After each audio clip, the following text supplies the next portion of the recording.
Hello, friends, and welcome to The Pines. High school can be a horror movie at the best of times, but these allegedly true stories bring that sentiment to chilling life. The New Kid. It was junior year when Seth strolled into our school, an aura of wealth clinging to him like an expensive cologne. The moment he stepped into the cafeteria, every head turned. He wore designer clothes, had a sleek haircut, and his confident grin seemed to promise endless fun. I remember how quickly he slipped into our little group. Just like that, we were hanging out with the rich kid. At first, it was all good vibes. Seth invited us over at his McMansion, boasting a game room filled with the latest consoles and a backyard with a pool that looked like something out of a magazine. But something felt off. While he could charm anyone with his jokes, there was an underlying edge to him, like a wolf in sheep's clothing. I brushed it off, though. Everyone else was enthralled, so why shouldn't I be?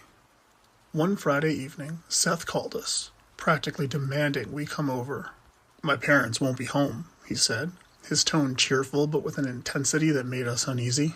My friends were all in, hyped about the chance to hang out at his extravagant house again. But deep down, I hesitated. Something didn't sit quite right with me.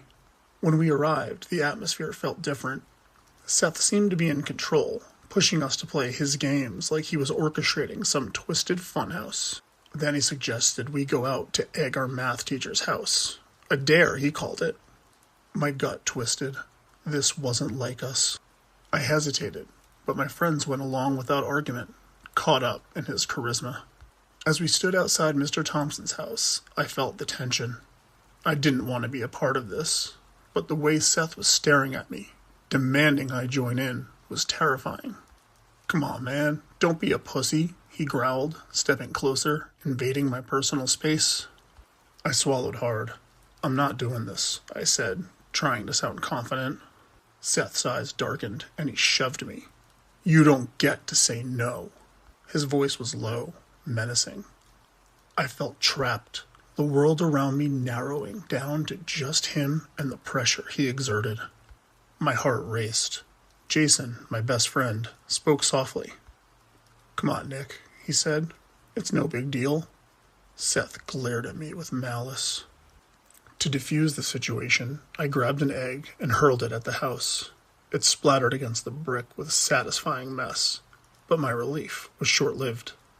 Lights snapped on inside the house, and we all took off running. The next day at school, Seth acted like it was all a joke, laughing as rumors swirled about the egging. Apparently Mr. Thompson was up all night trying to clean the mess. "What a legend, right?" he smirked, leaning back casually in his chair while the rest of us exchanged uneasy glances. The next weekend, he invited us all over for a party and sleepover at his house. I was done. I told my parents I didn't want to go, and they backed me up, giving me the perfect excuse. When Seth called me a coward, I felt a mix of anger and fear. "You're missing out, mama's boy," he said, voice dripping with disdain. Later that night, my phone buzzed. Texts from Jason came through, saying things like, "Seth is starting to freak me out, man," and "I think there's something seriously wrong with him." Then silence. The next morning, Jason's dad knocked on my door, looking serious. I eavesdropped, straining to hear the conversation he had with my parents. Apparently, after some video games, Seth dragged everyone out to go egg another house. On the way, Seth revealed the new target, me. Jason said no, and it quickly escalated from arguing to shouting to pushing. Then Seth pulled out a knife and attacked Jason. Seth had slashed multiple times before the others could pull him off. Seth took off running, and the other guys got Jason to the hospital. The next morning, the police were knocking on Seth's door, and by that night, his parents had already reached out to Jason's, not to apologize, but to discuss a potential settlement to make the whole thing go away. In the coming days, we learned that Seth had a history of violent behavior. He'd been expelled from 2 other schools, and his parents just kept throwing money at the problem. There were rumors that Seth had already been enrolled in a private boarding school, and that his parents had made a hefty contribution to get him in. Jason recovered, although he'll carry the scars of that night for the rest of his life. I guess we all will, in a way. Seth was a predator disguised as a friend, and he vanished into the shadows before we could even grasp the true danger he posed. Behind the screen. I didn't expect my senior year of high school to take such a dark turn. It all began one mundane morning. I was sipping coffee and scrolling through my social media when a private message popped up. "Bitch," it read. It startled me at first, but thinking it was just some troll, I deleted it and moved on with my day. Later, at school though, another message arrived. "You're ugly and nobody likes you." My heart sank. I showed my friends Bonnie and Eleni. They laughed it off. "Just block them," Bonnie said, her tone light. So I did. The next day brought a fresh wave of unease. I received a message from a new account. "You can't hide," it said. My gut twisted with dread. Bonnie and Eleni assured me it was probably just some random guy, but I couldn't shake the feeling that this was more than just a silly prank. The following day, as I walked through school, I got another message. This one made my heart skip a beat. It referenced the outfit I was wearing. "Really? Horizontal stripes? Are you trying to look like a fat cow?" It hit me hard. This wasn't some anonymous troll. Whoever it was knew me, had seen me that day, could be watching me right that moment. I felt exposed. I told my parents, and they acted quickly, calling the police. They promised to look into it, but cautioned that it was likely just an internet troll. "Ignore them," the police advised. "They'll get bored if you don't engage." But their words didn't soothe my anxiety. A week passed without incident, and just when I thought I could breathe again, my parents went out for their monthly date night, dinner and a movie. I tried to distract myself with TV, but my phone buzzed with another message from a new alt. It was a photo of my front door. My heart raced. I peered out the window, but saw nothing. I retreated to my bedroom and locked the door, trying to convince myself I'd be safe there. Moments later, another message arrived, a photo of my bedroom window. My skin prickled with fear. I tiptoed to the window and glanced outside, heart pounding. A camera flash in my yard caught my eye, and I felt a chill run down my spine. In a panic, I pulled back and shut the curtains. My phone buzzed again, and I hesitated before looking. It was another photo of my window, but this time I could see myself reflected in it. "Found you," the message read. I scrambled for my phone and called the police once more, but by the time they arrived, whoever had been in my yard was long gone. Days turned into weeks filled with fear and sleepless nights. I felt like I was being watched every moment of the day. Bonnie and Eleni kept checking in on me, reassuring me it was just a prank. But deep down, I was a wreck, and I didn't know what to do. Then one afternoon, Eleni burst through my door, her eyes wide. "I found something out," she said, breathless.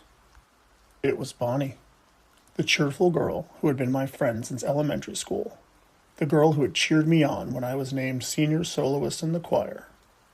Apparently, she had really been angry, jealous of my success. Eleni revealed that Bonnie had concocted the whole scheme, hoping to scare me into stepping back from the spotlight so she could take my place. When confronted, Bonnie played it off as nothing more than a joke, insisting she had never meant any harm. But when the school expelled her, her demeanor changed. She screamed, "Y'all pay for this!" and her parents had to physically restrain her. I felt hollow. The girl who I had shared countless sleepovers with, who I treated like a sister, was the one who had been tormenting me. The realization hit me like a cold wave. The real horror wasn't in the messages or the photos. It was in the betrayal of someone I trusted. In the end, I learned that sometimes the real enemies aren't lurking in the shadows. They're hiding in plain sight, wearing the familiar face of a friend. Shadows in the basement. Let's get this out of the way. This all happened because I screwed up. I got in trouble for a prank gone wrong. Don't ask. Part of my punishment to avoid expulsion was to complete community service at my high school. So there I was, stuck at school after 10 o'clock, cleaning up after the school play, while the theater kids filed out, their laughter fading down the hall. The principal made it a point to tell them they could leave, even though there was a lot left to do. I felt a surge of anger rise in me, but deep down, I knew I had no one to blame but myself. I trudged down to the storage area in the basement, carrying pieces of the set, one by one. The basement was dimly lit, shadows dancing around me as I moved.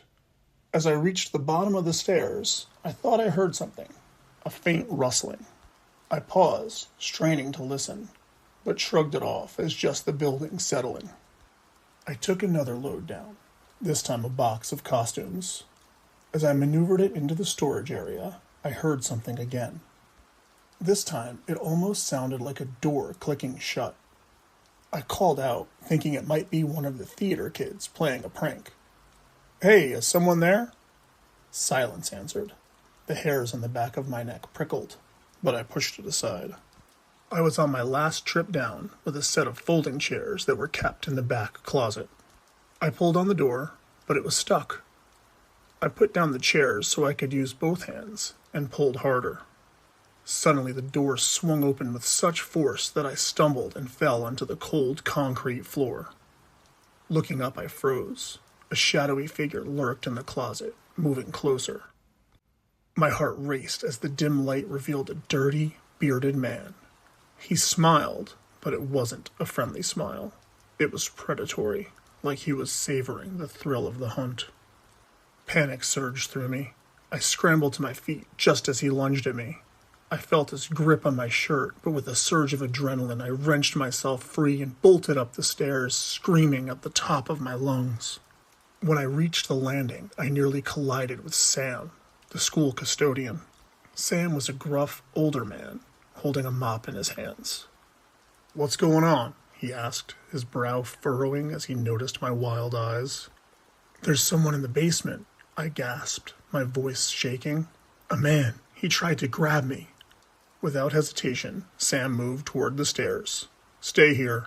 I'll check it out." I protested, panic swelling in my chest, but he assured me not to worry. He descended into the darkness, and I stood frozen, the silence amplifying my fear. Moments later, I heard Sam yelling, "What the hell are you doing down here?" There was a struggle, and my heart sank as dread gripped me. I dialed 911, trembling as I explained the situation to the operator. "There's a man in the basement. He's attacking the custodian." "Stay on the line and stay put," the operator instructed, but every instinct told me to go help Sam. I felt like a coward for not rushing down there myself. Just as I decided to descend the steps, Sam burst back up, his clothes torn and his lip bloodied. "Get back up there," he snapped, seeing me on the stairs, urgency in his voice. I obeyed, scrambling back up the stairs as he slammed the door behind him and locked it. My breath caught in my throat when I noticed the jagged end of a broken mop handle in his grip. "What happened?" I whispered, but Sam didn't answer. He leaned against the door, eyes wide with adrenaline. Within minutes, the sounds of sirens pierced the air. The police stormed the building, their flashlights sweeping through the darkness as they moved into the basement. I could hear shouting, and then the unmistakable sounds of another struggle below. My heart raced as I clenched and unclenched my fists, fear washing over me. Finally, the officers emerged, dragging the man out as he screamed and flailed. They quickly subdued him, and I caught a glimpse of his disheveled appearance. Dirty clothes, wild eyes, and an unsettling look that sent chills down my spine. He was most likely homeless, and if I had to guess, he was likely suffering from some mental illness that was going untreated.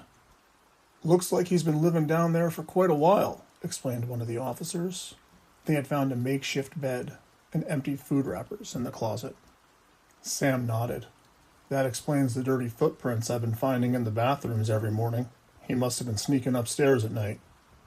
The police took the man away, and as the adrenaline faded, I felt a wave of relief wash over me. The principal later informed me that, given the circumstances, my community service was forgiven.